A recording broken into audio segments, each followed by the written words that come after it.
Exit la tour d'environ 24 mètres prévue par l'OFSPO en 2020. Il a été poussé à revoir sa copie par la commune et près de 700 pétitionnaires entre-temps. Ce lundi, il présente en collaboration avec l'Office fédéral des constructions et de la logistique un projet davantage conciliant. Wir haben das Projekt 35 Meter nach Westen zum Waldrand schieben. On a déplacé le projet de 35 mètres vers l'ouest à l'orée de la forêt. On a aussi diminué la hauteur de 7 mètres. Et cela a pour conséquence que le projet s'impose moins en hauteur en sortant du funiculaire de Macolin. De plus, on a adapté la façade. Ce n'est plus une façade en béton, mais une façade en bois. Ce qui, du point de vue de la commune et de la commission des constructions de Macolin, s'intègre mieux au village. Le problème pour la commune, le projet initial n'était pas conforme à son règlement sur les constructions. Un règlement demandant l'adaptation des bâtiments au paysage pour préserver le panorama notamment. Et les nouveaux plans ont de quoi satisfaire les exigences communales. J'ai un bon sentiment. Parce qu'il faut voir, il faut peut-être aller quelques années en arrière où le BBL et l'OFSPO nous ont présenté un projet qui n'était pas approuvable par la commune selon nos règlements, selon nos prescriptions.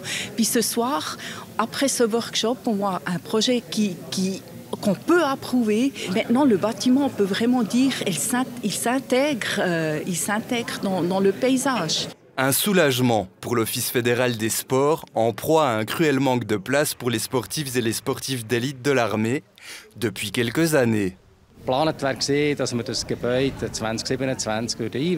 plan était qu'on puisse inaugurer le bâtiment en 2027. Actuellement, si tout va bien, ce sera plutôt pour 2030. Donc ça a duré plus long que prévu, mais on fait aussi quelque chose de provisoire. On en a besoin parce qu'on n'a pas assez de lits et il y a toujours plus de gens qui font des formations. Et c'est bien.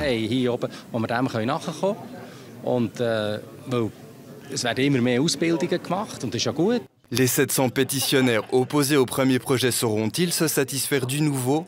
À l'issue de la soirée, le bilan de Béatrice Vogt, l'une des membres du collectif Une tour à Macolin non, est mi-figue mi-raisin.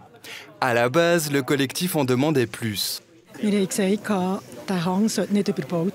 À l'époque, on avait dit que la pente ne devait pas être construite. Aujourd'hui, c'est certes un peu plus loin, mais toujours sur la pente. On avait aussi évoqué les problèmes concernant le trafic. C'est à mon avis pas résolu à ce jour.